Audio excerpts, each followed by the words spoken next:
Should pharma companies become healthcare providers? I think some people would probably argue that we already are. I think you have to define what you mean by healthcare provider. We provide a part of healthcare to people that need it. But I do think there is an argument, and some people will disagree with me, that pharma needs to become more of a service provider as well as providing purely medication. And we're already seeing that with Beyond the Pill initiatives and Pill Plus. I think the debate will continue about whether pharma's role is to make good medications and provide good information around that, or to do more than that.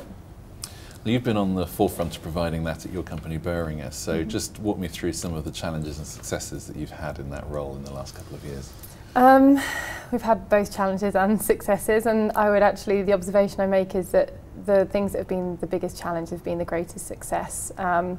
People talk about innovation in pharmaceutical companies, and outside molecular innovation, which is what we do really, really well, we sometimes struggle because of our pace, and everyone probably talks about the regulation and the compliance.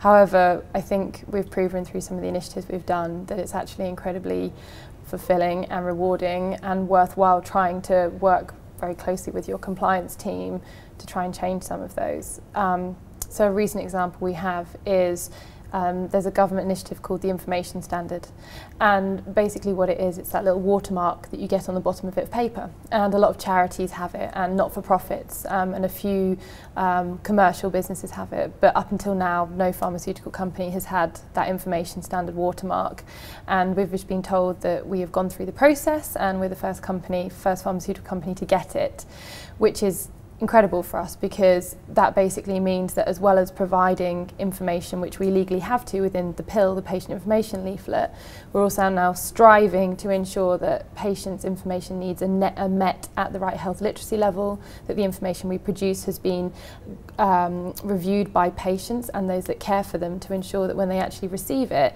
they are able to understand their condition, understand their medication, and to take it as prescribed. Well, obviously well done for hitting such a significant milestone. How difficult was it to get there?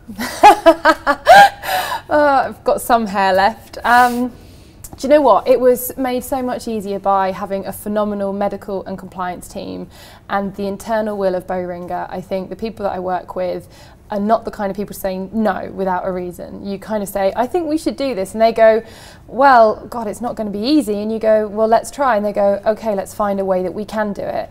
And we've actually worked very closely with the Information Standard and the auditors to ensure that every problem we've come across, which has been a lot, you know, genuinely having to ask patients to review information, making contracts, making sure that all the usual adverse events, making sure, you know, I mean, the list goes on, and changing processes. So we've rewritten SOPs, we've had to do internal training, we've had to let brands know that anything they produce from now on has to go through this another layer of, which isn't an easy sell when, you know, you're challenged with your day job as well. So it's not been easy, but it's definitely been worthwhile, and it was only the beginning, because now we have to start putting more information through it, and that process will continue, and we will still get reviewed every year, and we just have to hope that it helps patients, which is why we did it. Well, yeah, I do want to talk about the future, and obviously the work starts here in many ways, but what do you think that this kind of thing, achieving these kind of things, actually does for the status of pharmaceutical companies? Is it really going to have a strong impact? It might be the wrong question. I kind of, in one way, I don't really care what it does for the status of pharmaceutical companies. You know, I'm a patient, I want good information, and I don't just want good information, I want information that I understand and that the person that may have to care for me understands, and that they can understand any time of day or night. Now, we may be a very long way away from doing that, and that may be the future, and we definitely can't do it by ourselves, so we work with our third sector partners and obviously the patients to ensure that the information is correct, up to date, is understandable.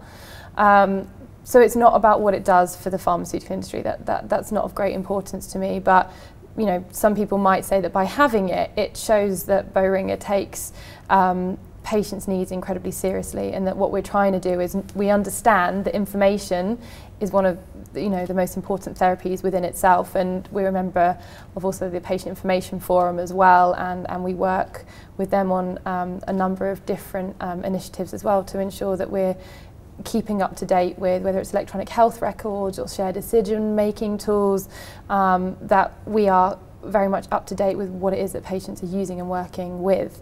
And then we also gain that from the innovation work we do as well. Well, you say it's not important for the industry, but surely if the sort of vision of providing additional services, this is just one stepping stone on the way to that. So surely it does, to a degree, open the gates. Yeah, I buy that. I think what it does is it sets a benchmark that says if you really try and you really have somebody and a team that are willing to drive through something like this, that you can do it, and it sets a precedent that says this is the minimum we should be doing. You know, there are consequences to taking drugs and there are consequences to not taking drugs, and I think part of the responsibility we have as a pharmaceutical company and all pharmaceutical companies to ensure that we give as good information as we possibly can at the right time, in the right place and the right way.